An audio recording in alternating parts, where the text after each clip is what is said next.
Good afternoon, everybody. I'm Paul Millenbach, and this is our second Wednesday series. The topic of today's discussion is preparing your child for college. If this is the first time for you, congratulations. It's a big moment, obviously, and a lot of planning went into college. If you're sending your child, son or daughter away, a lot of planning, a lot of discussion, a lot of consternation, of course. And hopefully we can ease some of that consternation for you in our half hour that's allotted for us today. I have with me Bryan Cermak. Bryan is an attorney in our Southfield office, as well as Alex Rusek. Alex Rusek is an attorney in our Lansing office. And as we were preparing the presentation today, or the discussion today, we have a lot of material to cover. We're going to try to do our best to do that within the 30-minute allotment. If you have any questions, certainly we want to hear them and want to answer them for you. Can you please just put them in the chat? Or if you want to ask questions orally, certainly just turn on your screen and unmute yourself and go ahead and ask the question, or any questions that you want, and we'll do our best. But again, there's a lot to discuss here. Kind of as we were preparing it, we're kind of two kind of things that it seems that college students get themselves involved in when they first leave the home. Two kind of areas that we want to discuss. Primarily, one was, hopefully it doesn't happen to you, but would be potential criminal activities that often occur on or around campuses of varying degrees, and also things that are more practical things, or what we call non-criminal things in terms of powers of attorneys, that type of issues that we'll discuss. So why don't we go ahead and get started? Alex, you practice primarily in the criminal defense area, and what have you seen from your experience, particularly being so close to Michigan State University and representing students in kind of a broad sense of what kind of criminal activities that you see and have to represent them? Oh, absolutely. Thank you, Paul. And thank you for everyone who's joining us this afternoon. As Paul said, I'm up in our Lansing office, living right next to Michigan State University with its 50,000 or so students, it seems, here. And I have over a decade of criminal defense experience. I don't have any particular statistics as far as how often crimes are committed, but I'm going to be talking a little bit about just what I've seen in my experience in representing dozens, if not in over 100 young people. So what is the crime that we most see?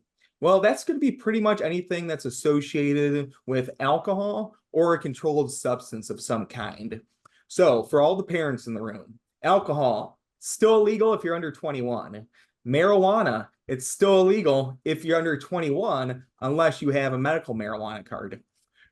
We have to be aware of those. I see a lot of cases of like drunk driving or drug driving that are associated with that. We also have just of controlled substances.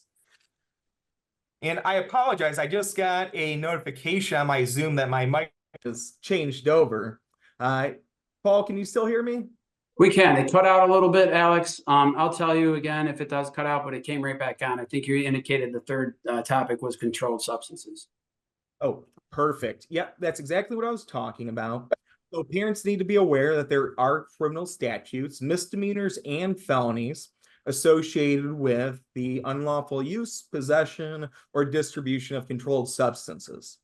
I see that happening a lot on campuses. We see a lot of alcohol abuse on campus, especially during tailgates. We see a lot of young people getting in trouble for assaultive type crimes, and usually those are going to be fueled by alcohol or a controlled substance. So parents need to know, one, if you have a freshman just starting this year, just out of high school, everything's illegal for them for the most part. They need to be aware of that and take the necessary steps to make sure that they're not going to find themselves in hot water.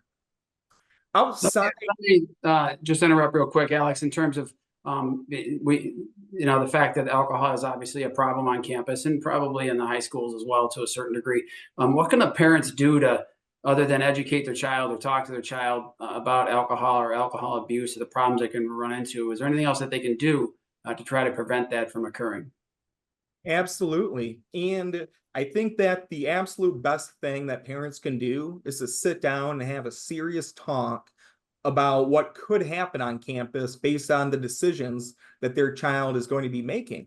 We have to keep in mind that as soon as someone turns 18 in the state of Michigan, they're an adult for essentially all purposes. And in particular, they can be charged with adult crimes. So even though they may still be children, they're still in their teen years, there's some serious repercussions that they could be facing. It also may not be a bad idea for parents to explore other sources of information. There's Alcoholics Anonymous meetings that take place all over the state. There's a highway safety seminar that's offered that gives information about how alcohol affects our ability to drive and operate in everyday life. So there's lots of things that parents can do, but I think first and foremost, they need to sit down and have a serious conversation with their child to prepare them for what they're going to be seeing and what pressures they may be facing. Because in addition to the alcohol and controlled substances offense, there's some other areas that they also need to talk to them about. We see a lot of theft type crimes, simple larceny, retail fraud. We have uttering and publishing, which is essentially check fraud. We also have to be aware of our younger generation. They use computers every single day. Their lives are on it. There's actually felonies out there for using a computer to commit a crime that people need to be aware of as well. That itself can be an independent basis for criminal action. So there's a lot of different areas that parents should be having serious conversations with their children about before they're into that environment, their first time on their own. They may not have an understanding of what criminal charges are, what that system looks like, and how it could affect their lives going forward, both personally, but also in an academic sense as well. What, in terms of, say, the worst case scenario, it seems like I always jump to those things, but the worst case scenario is a child or a freshman does get involved in an alcohol related crime, whether it be a minor in possession or a drunk driving or an assault type crime, and they get arrested and charged. What, and assuming their first call is to their parents, what should their parents first call, or who should their parents first call be to? This may be a little bit of a cliche at this point, but my recommendation is the best time to reach out to a criminal defense attorney is yesterday. The second best time is today.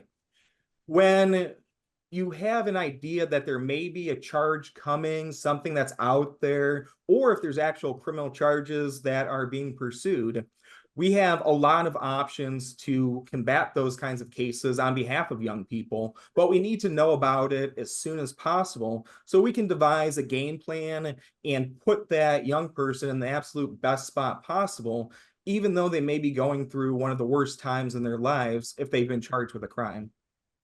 So certainly when the parent receives the call from the child, it shouldn't be go deal with it on your own. Is that what you're saying?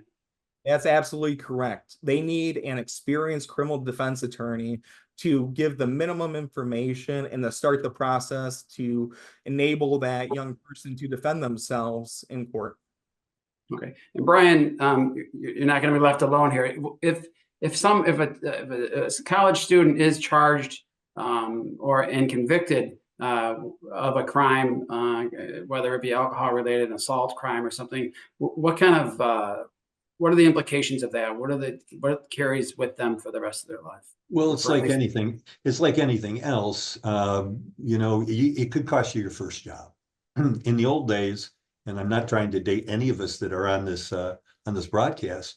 If you wanted to apply for a job, you filled out a form and you gave 3 references. And generally, you could come up with 3 people that are going to say you're a good guy. And maybe you get somebody call your old employer. But in this case, if you're coming out of college, you don't have an old employer.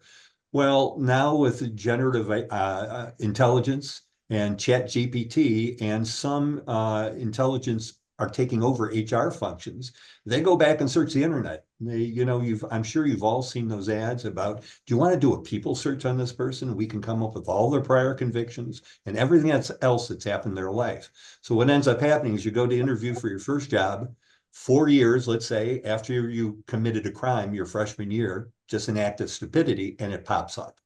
Now, artificial intelligence may be programmed to say, you know, you don't want to consider this person. They're a vast risk. They're not good for our company. And you might not even get a job interview because you made a mistakes when you were a freshman in college. So it can really affect the rest of your life and the rest of your career, as can any mistake like that. You know, they say an elephant doesn't forget, and neither does the internet. Even if you go and, for example, in defamation cases, you post something defamatory and, you know, there's a bad post about you or somebody doesn't like you, you know, you take it down offline. Well, there's ways to go about finding those things. And, you know, in this day and age, and more sophistication and more information available, background checks are being done extensively on first jobs, job transfers, et cetera. So, and it may, and, you know, let's say a job isn't your thing when you come out of college. Maybe your next thing is graduate school. I'm not certain, but I am pretty sure that similar programs, investigations are made on what students should be accepted into certain programs. So I hate to be a you know, doom and gloom type of guy, but you can make one mistake and it may not hurt you. You may be lucky, but on the other hand, it could really affect the rest of your life. And I guess that begs the question: is there anything that parents can do, or the child can do, for that matter, to shield that exposure, to prevent that from that being reported to the internet? And I don't think there is, but I'm curious to know whether there is. There's something a parent can do to prevent that from happening, so it Well, doesn't hang around them forever. there are some apps out there that can regulate the amount of content, but, you know, like Alex said at the very beginning, we're dealing with people who have now turned 18, and for all intent and purposes, they are considered adults. And, you know, I know my children, when they turned 18, they wanted to be treated like adults. So other than, and, you know, this is the bad news, other than really growing up and teaching them as they're growing and instilling this type of attitude and knowledge with them. You know, a lot of times when you send your kid off to school, you know, you send them off and you give them a kiss and then you say your first prayer. You hope things work out, because if you're not there 24/7, you know, there's not much you can really do. I don't know. What do you think about that, Alex? Yes, so fortunately, on the criminal side of things, we do have some programs that can help keep information private and confidential. But unfortunately, on the criminal side, at least in Michigan, is that when someone's charged with a crime, that information is going to be public. And as you were talking about, Bryan, that initial information could be picked up by a bot crawling the internet and then saved into some database, either maybe from a third party, some kind of background check service. And that information may be out there forever, even if we can get the case suppressed or somehow make it confidential. So it has to be a big concern for everyone when talking about these issues to really prepare ourselves so that we don't have that information out there, because once things hit the internet, I think we have to safely assume that it's going to be there forever. Sure, I don't know what the law is, but I know that if you're convicted, and it's a first offense, and I want to say it's in the area of drugs or alcohol or whatever, isn't there a law that if you successfully complete a probationary period, et cetera, that it can literally be sealed and not be available to the public? There's a couple different statutes that apply there. The unfortunate thing is that all criminal cases start out as public. So that case will be open, and in most Michigan courts now, we have online register of actions. But you're absolutely correct, Bryan, that there are a couple of different deferral statutes that provide for, one in particular is called the Homes Youthful Trainee Act. And that's for young persons under 25 years old. And that offers them an opportunity to complete probation, have the case dismissed, and then the case file sealed from there on out. Similarly, there is a statute that we refer to as 7411, which young people take advantage of very often because that statute applies to drug offenses. And if that drug offense and they're accepted into the deferral program, then they could again have that charge dismissed potentially or reduced, and that case file would be sealed. That means that while the vast majority of the information should be confidential, unfortunately, that initial information that's published is likely going to be out there for a long time. You know, Paul, getting back to one question you asked earlier, what can you do? A friend of mine did take his son, who he knew liked to party a little, and he took him to one of these courses that actually they're seminars that are put on in various counties and cities, where usually if you're convicted of an alcoholic offense, they make you take go to A classes like Alex talked about, but there are little 2-hour seminars where people and victims of alcohol-related crimes and the committers give a little speech to people.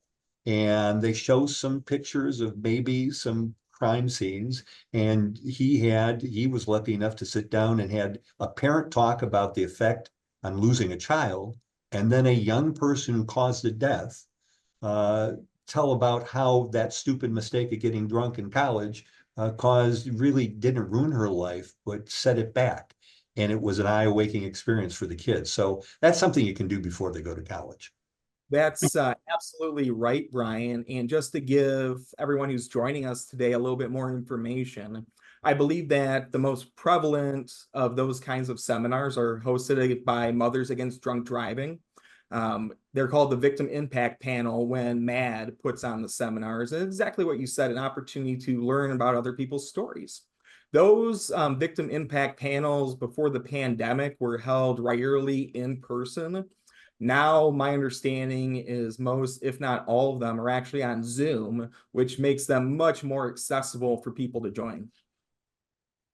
No, that's excellent advice. I was thinking of asking the same thing, whether there is a panel like that through Mothers Against Drunk Drivers. Due to the time crunch a little bit, we just need to move on a little bit. What about which is very prevalent as of late, at least in the media, is criminal sexual conduct charges, Alex. Those are handled a little bit differently, and obviously can create a significant problem for someone who's in college, someone in general, but definitely for someone in college.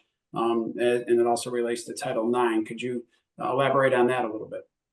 Absolutely. Just to give a little bit of background, in Michigan, we call sexual assaultive offenses criminal sexual conduct, CSC, if I refer to it that way.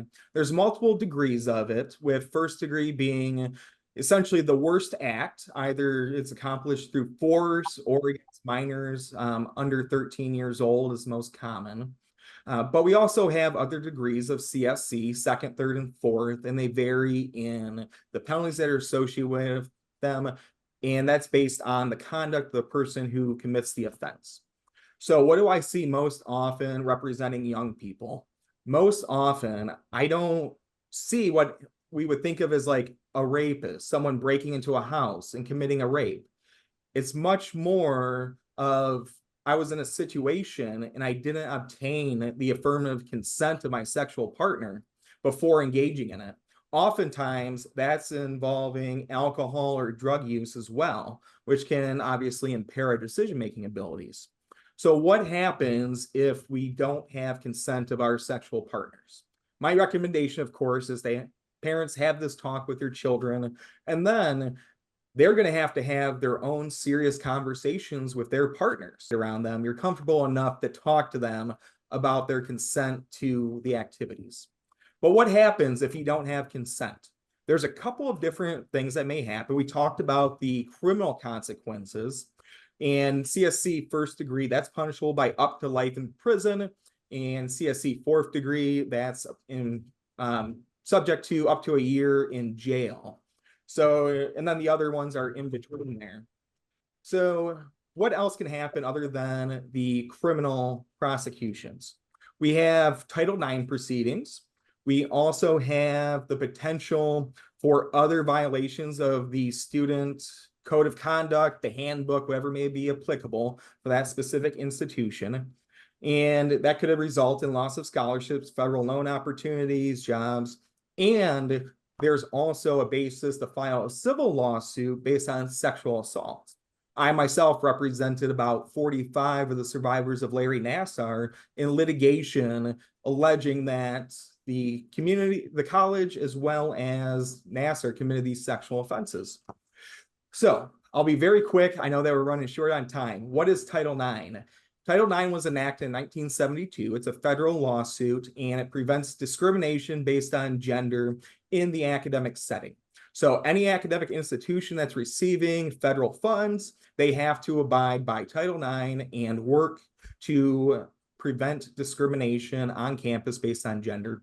Our courts have said that sexual assault is a discrimination based on gender. So there is an obligation for these institutions to take Title IX violations seriously. Usually we see this in the sexual assault that occurs between students at that institution. What happens then is that generally there will be some kind of petition or complaint filed against the person being accused of the sexual assault. And then there's administrative hearings that usually the universities, colleges, high schools will conduct. Those hearings they vary from all over the place, but those hearings could have some real serious repercussions if the accused is found to have violated Title IX. Those usually come in the form of the code of conduct and the results that are in there. But I think most pressing is that if there is a Title IX violation that's based on sexual assault, then you can pretty much assume that that person will no longer be attending that higher education institution and probably will not get admitted to any other higher education institutions with that Title IX finding against them. So young people are really, really advised to take the issues of consent and sexual assault very seriously, not just out of concern for our partners, but for their own concern of potentially facing some really harsh, life-altering consequences if they don't.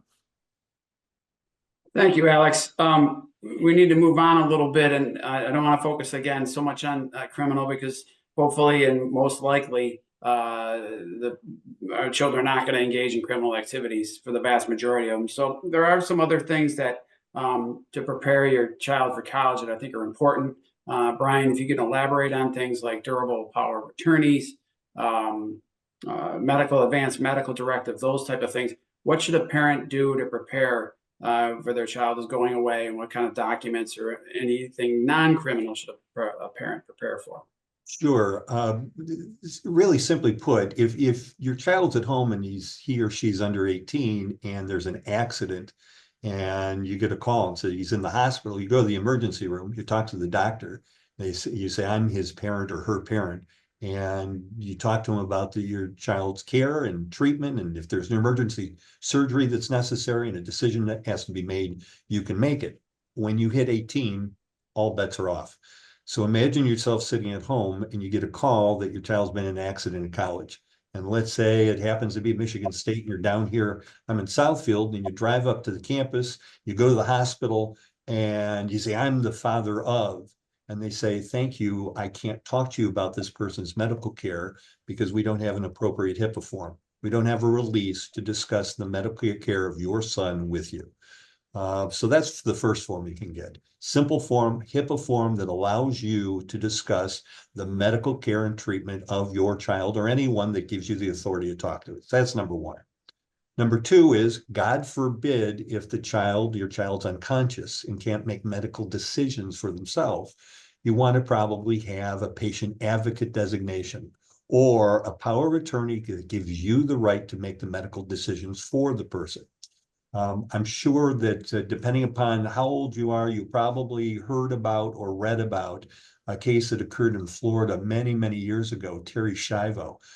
It was a young lady who was married, and she had a heart attack and went into a vegetative sick state. Did she have brain activity? Was she alive or not? And after a couple of years, her husband decided, there's no brain activity. Let's pull the plug. Let's take out the feeding tube. Her mother and father said, no, let's not. And it took from 1990, I think, is when her incident occurred. It took all the way up until 2015 until a judge made the decision to allow her life to end. Well, you avoid all that by giving your child, gives you or gives somebody, preferably one of the parents, the power to make those decisions if that time comes. Now, of course, kids, when they turn 18, don't want to give up anything. Now they've got rights. Well, one of the things they could give up, and it's a simple document, says, if I'm not in the position to make my own decisions, then I want to give my father or my mother the decision, the power to make those decisions for me. It could be tricky if you have divorced parents and who you give it to, but that's kind of a political internal thing. A third thing is, if you're not fortunate enough to have a child that gets a scholarship and you're toting the bill, I'd always like to have my child sign a FERPA release. It's the Family Educational Rights and Privacy Act. It allows you to discuss your child's education with those at the school. You can see their grades. Otherwise, you could pay for the ticket and not even see how your kid's doing in school until you finally receive a notice that they flunked out. So that's just something I'd like to have in place. And you can have a durable power of attorney that gives you the right to do banking or do things on their behalf when they're not present. And the other thing from common sense is, when you leave, so long as you're not living at home and you go away to a campus, with all the terror and things that are happening on campuses nowadays, it wouldn't be bad to set up some sort of accountability program or system with your child to say, look, I'm going to check in with you every day at a certain, or every third day at a certain time. Put a tracking app on your phone. God forbid something happens to you, you should be able to be found, and your parents or someone, friends, whether it be on campus or off, should be able to know that, hey, they should be here at such and such time. If they're not, somebody will go looking for you. So those are kind of some common sense, non-criminal things we can think about. One of the questions that was posted in the chat is very relevant, and the question was, I'm just going to read it verbatim. It says, recommendation for getting a HIPAA form or POA when child will be 17 on move-in date, then turn 18 after being at school for a couple of weeks. Child will be out of state, so not easy to get anything signed or notarized. Good. Well, yeah, I don't think you have to have it notarized. That's number one. I would have the form made. Let's cover it both ways. Have the child sign the form at 17, obviously not a legal adult. Is it enforceable or not? No, probably not, but at least you've got a piece of paper. Second, print the same form and have him or her fill it out and complete it at the time he or she turns 18 and email it back or fax it to your parent. It doesn't have to be notarized. It could be witnessed. So when you pose the scenario where the child, you get the call from the hospital and the hospital can't talk to you because they don't have the ability to do that, and you have the form in your possession, how do you then get it to the hospital? No, if you got the form in your possession, what I'd do if I got that call, I'd take it with me to the hospital. I would make it very apparent when the first time I come in and say, my daughter's here, where is she? I would talk to either the nurse or on the floor or the doctor that they put me to in the first place. I've got power of attorney for my daughter. I have authorization, a HIPAA authorization, or I am my daughter's patient advocate. Here's the paperwork. Okay, what if your child is in college in California or New York or something out of state, and you can't get to the hospital, for several hours or days? You're going to pick up the phone and talk to somebody, and certainly if you explain that, my guess is you would get from the hospital, let's say it's in California. I'm sure somebody say, well, do you have the authority? Yes, I do. Do you have a form? Yes. Can you fax it to me? Can you email it to me? You're not going to do everything over the phone, but you can at least let them know right up front that you've got that power, that you've got the appropriate paperwork. So there would be, you've indicated some of the forms necessary. Would there be like a packet of forms that we could provide if somebody were to reach out? We can provide those forms to the parents, the person, they can go ahead and process that and have that done and at the ready.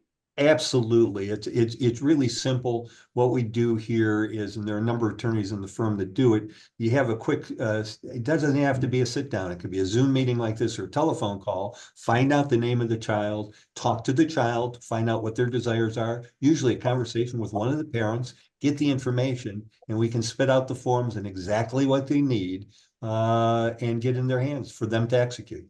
And then we'd ask to keep a copy on file here at the office. So in the event that in the hurry of, I got a call from a hospital and the child's hurt and I don't know where the form is, they can always call their lawyer and say, hey, give me a copy of those forms, because we don't destroy those. We keep those on file. Okay. We're out of time. If anybody has any questions, feel free to ask or just put them in the chat. We'll wait around a couple more minutes on that. I just wanted to have another comment. One of my partners in the office, when I talked to her yesterday, indicated that there was one of the attendees perhaps today, which was a good point. Wanted a reminder about obtaining renter's insurance. If your child is renting an apartment off campus, and whether or not you would advise them to get renter's insurance or not, under the belief that the homeowner's insurance may not cover claims that are made resulting from what happened at an apartment. So, Brian, do you have a recommendation on that? Yeah, first thing you do is take a look at the lease. Some leases do not require it. So if you want to be cheap, don't get it. But renter's insurance for what kids have at college only probably costs $50. I mean, it's seriously cheap, and it's good protection, especially if somebody comes in and they stumble over something in your apartment and slip and fall. If they sue, they're going to sue you. So I would actually get renter's insurance both for personal liability and for contents. You know, they'll probably have their computer system, and they'll probably have a speaker, stereo, and some personal belongings. And it's relatively cheap, and it's, you know, lets you sleep a little easier. Okay. All right, then, seeing to it that we're out of time for today, I appreciate everybody's attendance. If you would like to follow up, I did have a message from one of the participants with a link to a state of Michigan form and a question. I'll respond to that offline so that we can get it in within the amount of time. So I appreciate everybody attending, or we appreciate everybody attending. Brian, Alex, thank you very much for your time. And if anybody has any follow-up questions, you can certainly get a hold of any one of us, and we'd be happy to answer them for you. In the meantime, that's all we have. Thank you.